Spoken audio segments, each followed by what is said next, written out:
Hello everyone and welcome back to Elements of Elder Scrolls, and because someone specifically asked for it and because you guys seem to love it, I've come up with one more element that cannot be overlooked, and that is the open world itself. Many role-playing games or action games proclaim themselves to be open world, but none quite pull them off in the way Elder Scrolls has always been able to. I'm going to compare two games, Fallout New Vegas and Elder Scrolls, which even when I say that is a bit weird, but this isn't about theme or setting, this is about how the worlds themselves are designed. Let's get started.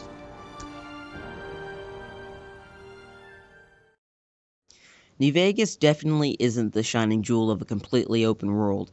There are plenty of invisible walls, high-level areas you encounter just by straying off the main quest path, even just a little, with side areas that definitely don't have the depth of Morrowind's ancestral tombs or Skyrim's Nordic ruins. New Vegas is very much structured like a classic computer role-playing game. You have a main super objective of which you follow a path, in this case from Goodsprings to Prim. However, even in Goodsprings, there are things to solve, things to do. You trade a little, you end up getting tied up in a post-apocalyptic gang war. Heading to Prim is no different. You start by simply looking for clues to your murderer's whereabouts, and you end up branching off into several side locations in search for a sheriff. In fact, this quest can lead you to the Mojave Outpost, an NCR base monitoring the Long 15 into the Mojave. All of a sudden, you've gone from searching for clues to rescuing a deputy to executing simple scout missions to learn of New Vegas' new threat heading ever so far west, the Legion. As you do this, you've also discovered the location of Novak, where in order to gain information about your attacker's whereabouts once again, you must clear out a location crawling with schizophrenic nightkin. Soon you'll find yourself in New Vegas talking to Mr. House, killing your murderer, perhaps recruiting a Securitron with a dependent personality disorder in order to gain New Vegas' independence. But in order to do this, you must learn about the different groups and factions that inhabit the area, including my personal favorite, the Brotherhood of Steel. These guys send you on a bunch of suicide missions to the different vaults of the area. You see, this is New Vegas' structure. It sets you up with goals that will willingly and consciously carry you to interesting areas. And not that this is bad, I think the way New Vegas does this is absolutely genius, and in accordance to the original Fallouts or other CRPGs. It makes the progression feel real and tangible in a way, but this video is about Elder Scrolls, and I feel the way that Elder Scrolls encourages you to explore most of the world that it has to offer, and more importantly, the way it's perfected it over the years, is nothing less than extraordinary.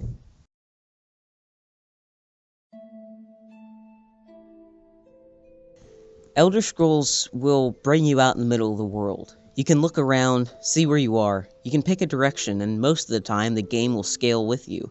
The game's balance will follow in the footsteps you take, and it will momentarily challenge you in some situations. There is a main quest, but its point is to bring you to large open areas that point you in other directions that you can take. There is a difference between this and New Vegas, trust me. While New Vegas rests its entire gameplay loop on solving quests, Elder Scrolls quests will rather implore the gameplay loop itself, and that gameplay loop is walk, explore, find something that looks really cool, go into said cool thing, find an item or tool that can help you explore and fight bigger things, walk again, find a small village, and perhaps the Elder will ask you to courier a letter to a city, and along your journey, countless dungeons, views, items, tools, things, bigger things, more cool views, empowering moments will litter your path and take up a lot of your free time. You can spend hours in one dungeon, you can spend hours just walking, picking flowers, come across dynamic events or an enemy that's hard to kill in which you have to use your wits and those tools you've been gathering to your advantage. When your quest journal ends up empty, you can rest assured that if you look on your map and navigate to an area in which there aren't a bunch of discovered and cleared icons, you can go and spend days in that area. Completely unstructured fun. Couple this with the peak of the series, Morrowind, in which there are no quest markers. The game makes you find your own way around, and because of the confusing and alien landscape, you get lost. But the game never even thinks to offend by punishing you for getting lost, and instead it gives you a nice, warm, comforting hug of adventure and things to discover and learn about. The world doesn't change. You can find your way back on the road again whenever you feel like it. You never feel constrained to the game's wishes for you to stay on track.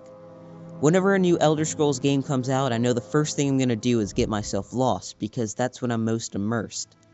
Not solving quests, not delegating factions, not leading armies, or fighting the big bad final boss, but it's when I get lost. When I get lost, the said Elder Scrolls game has won me over, and I'll do whatever I can to make that wonderful spell last. And what is the reason that I get so immersed when I get lost? I'll tell you what, it's when the game decided to tell me a story. Elder Scrolls games have stories, there's no doubt about that. The main quests, the side quests, the dialogue, the lore, but it's the silent stories. Getting lost in the fog of the night, clouding a dense forest roamed by elves or orcs or bloodthirsty wolves. It's getting lost in a cave with journal entries of nervous amateur explorers as they descend into insanity. It's getting lost in Vivec, where I start to notice the triangular doorknobs and how they and the cantons are designed with the tribunal in mind. It's looking at Redoran architecture when I traveled the wrong road and just noticing how they share similar crab shell-like bases in their design. The Telvanni elves, how their age tell a story. The fact that the old wizards there, through age, have become so xenophobic of anything interfering with their culture can be felt even without talking to them. Just the simple fact that they're so secluded can tell you so much. The fact that you have to get lost to find them. Nothing compares to what Elder Scrolls does. And with that, I hope Bethesda, with what they do next with the series, can make a world worth getting lost in. Thank you for watching.